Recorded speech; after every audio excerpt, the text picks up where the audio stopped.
Bonjour. Aujourd'hui je reviens pour une vidéo, je lis devant vous. Le principe est toujours le même, je prends un livre pour lequel j'ai une appréhension assez négative, disons-le. Mais je n'ai pas envie de rester sur ça et surtout j'ai pas envie de continuer à critiquer le livre alors que je ne l'ai pas lu. Donc qu'est-ce que je fais dans ces cas-là? Je le lis. Voilà, j'aime me faire du mal. Aujourd'hui, je vais vous lire Fascination de Stephanie Meyer. Enfin aujourd'hui, je ne sais pas si je vais le lire en une journée ou pas.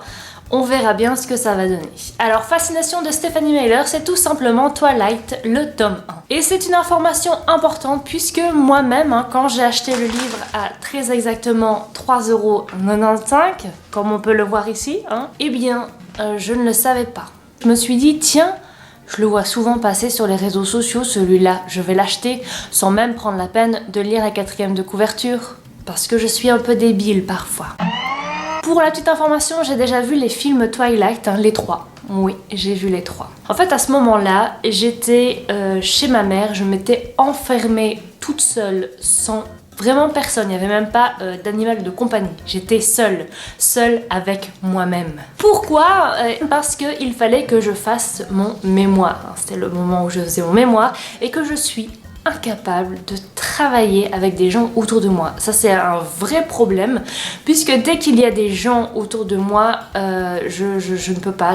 Le moindre bruit me perturbe. J'ai énormément de mal à me concentrer si je ne suis pas toute seule ou si vraiment je ne suis pas dans ma bulle. Ce qui fait par exemple que je suis incapable de travailler dans un open space parce que c'est absolument l'enfer pour moi. Et donc les seuls moments où je me relaxais, j'ai regardé les films Twilight et j'ai regardé aussi Les Anges de la télé-réalité.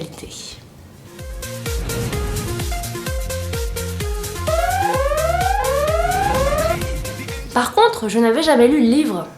C'est ce que je vais faire maintenant avec vous.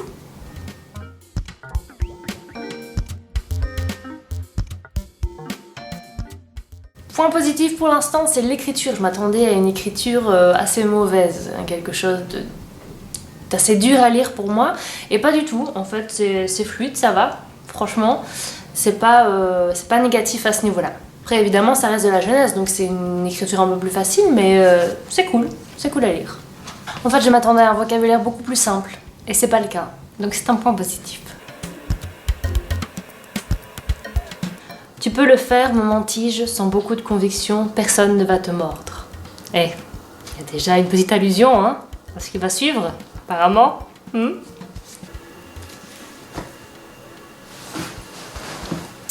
Là, j'en arrive au moment où elle rencontre Edward et où il la rejette en quelque sorte, mais ils ne se sont pas parlé, enfin bon bref. Moi, ce qui me fascine, pas forcément dans le bon sens, c'est toujours ce principe de dès qu'un garçon vous rejette ou est méchant avec vous, ça vous attire. C'est un peu con en fait, parce que bon, c'est con. En même temps, ça va dans l'autre sens aussi.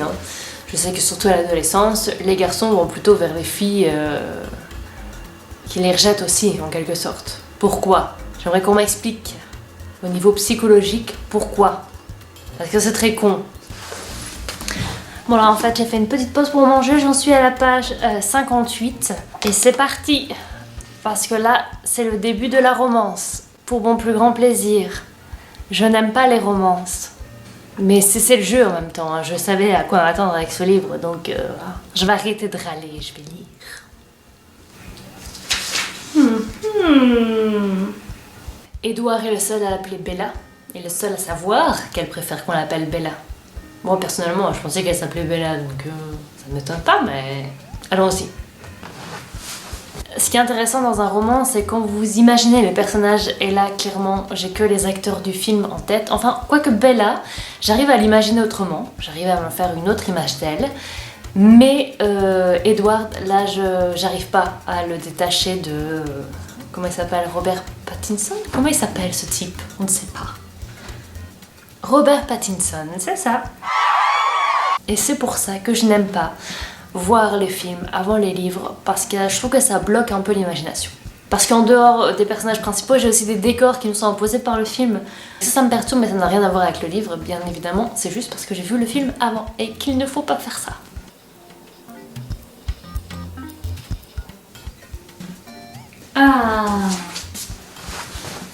On sait enfin pourquoi Bella est venue chez son père, parce que même si j'avais vu le film, je ne savais pas pourquoi.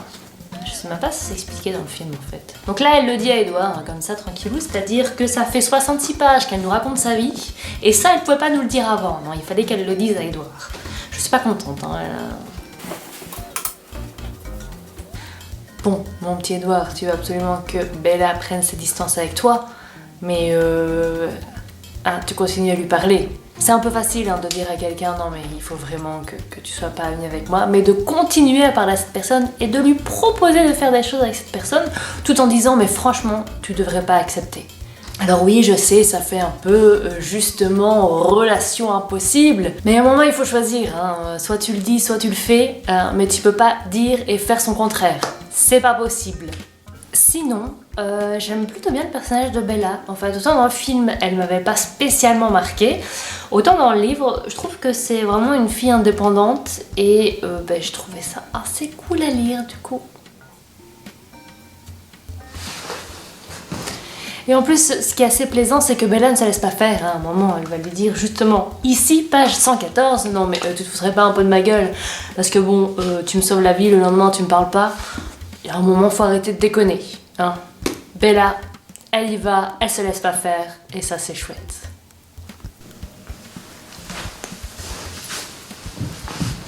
J'avance dans ma lecture, et là, Bella fait la connaissance de Jacob. Jacob, qui est un Indien, et qui parle donc des loups, du fait qu'ils descendent des loups, et qu'ils sont en guerre, entre guillemets, contre les sans-froid. Et ce que je me demande, c'est est-ce que si je connaissais pas l'histoire, est-ce que j'aurais vu le lien entre sang-froid, vampire, loup, loup-garou, ou pas? Je suis vraiment en train de demander ça. Enfin, je me pose la question, mais là, clairement, il dit « ton peuple les appelle vampires ». Donc, je pense que j'aurais compris. Hein, là, ça semble plutôt évident.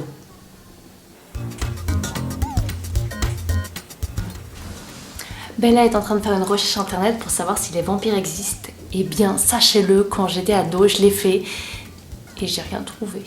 J'étais tellement triste. Tellement triste. Elle trouve quelque chose.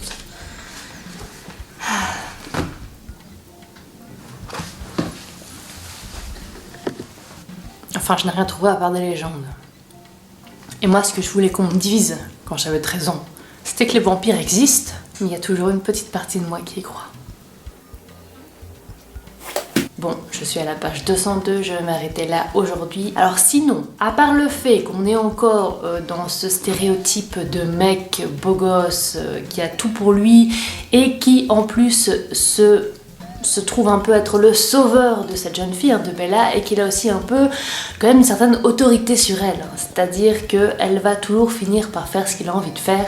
C'est assez chiant ça, hein, ce truc d'autorité masculine. Sinon à part ça, je trouve que pour l'instant, le livre est beaucoup moins cucu que le film. Voilà. Et je suis agréablement étonnée. Je reprends cette caméra beaucoup plus tard, puisque on est le vendredi 21 février, il est 21h52 très exactement.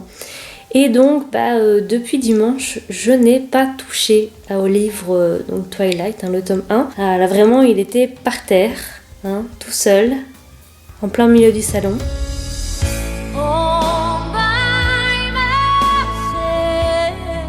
Je sentais qu'il commençait à être un peu triste, donc je me suis dit que j'allais le lire maintenant. Et je fais ça avec vous. Je vous filme avec le GSM parce que j'ai vraiment la flemme d'utiliser la caméra qui est assez lourde. Et là, page 210, j'ai cette phrase magnifique que se dit Bella. Devrais-je m'inquiéter qu'il m'eût suivi? C'est-à-dire que voilà, un type que tu ne connais pas te suit et tu n'es pas au courant. C'est le but un peu de suivre une personne d'ailleurs. Oui, tu peux avoir un peu peur. Hein. C'est même un peu recommandé de se méfier. J'avais pas lu la suite. Parce que juste après, elle se dit « J'en éprouvais plutôt du plaisir. » Chacun son trip, hein. Moi, je me méfierais quand même un petit peu, non? Juste après que Bella se demande si elle devrait s'inquiéter pour le fait qu'il suive, il y a une révélation de malade. Enfin, malade dans le sens où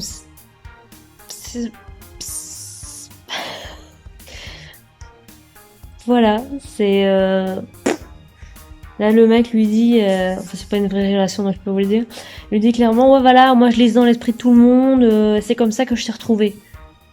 À l'aise, je veux dire c'est normal, tu rentres dans la tête des gens et tout, pas de souci Edouard, pas de souci. J'en suis à la page 270 soit 270 et je vais m'arrêter là pour ce soir. Si je devais faire un petit résumé de ce que j'ai lu ce soir, ce serait en fait Edouard est de plus en plus flippant puisque il suit à la trace Bella et il sait tout le temps ce qu'elle fait à n'importe quel moment de la journée. Et Bella, elle, même si elle le sait, est de plus en plus amoureuse. Logique, bien évidemment. Je reprends la caméra pour continuer la lecture de ce livre merveilleux, plein de clichés et de femmes soumises. Parce que qu'est-ce qu'une femme sans la force d'un homme? Je vous le demande. Et je suis assez contente aujourd'hui puisque normalement je devais travailler, donc je n'aurais pas eu le temps de lire, mais finalement je ne travaille pas, donc à la place je lis. En fait je viens de me rendre compte que du coup comme je suis libraire, eh bien mon métier ce sont les livres, et même quand je ne travaille pas je lis. Donc en fait je travaille un petit peu. Oh, c'est pas grave. Je continue donc ma lecture qui est tout à fait délicieuse puisque Bella, ça y est totalement amoureuse. Elle laisse donc Edouard la suivre partout et surtout, contrôler tous ses faits et gestes. Parce que ça, c'est ça l'amour.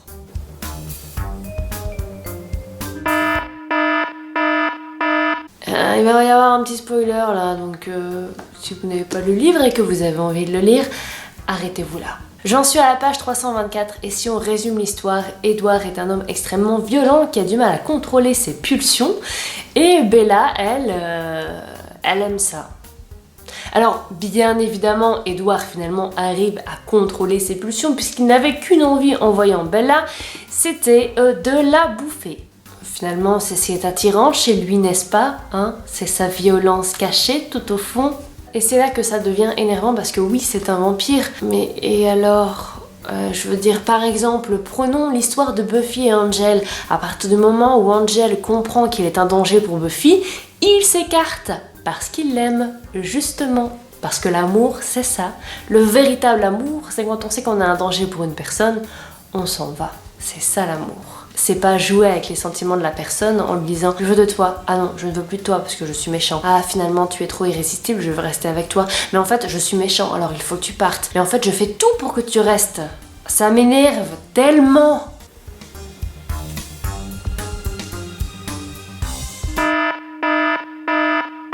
Ok donc nouveau spoil. Donc là, clairement, on a un épisode encore assez glauque, puisque Edouard avoue à Bella que toutes les nuits, il venait l'espionner pour essayer de mieux la comprendre. Et Bella trouve ça tout à fait normal. Bon là, on arrive clairement au moment où j'en ai marre. Je suis page 367.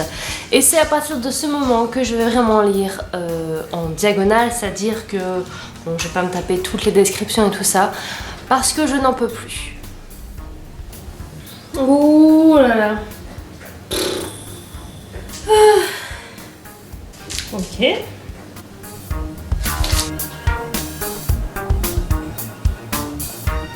J'ai fini.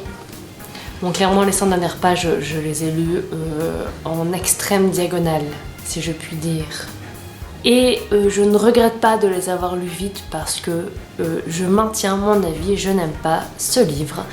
Au début j'étais quand même un peu emballée et puis très vite je me suis rendu compte qu'on était retombé un peu dans ce schéma amoureux qui me déplaît au plus haut point.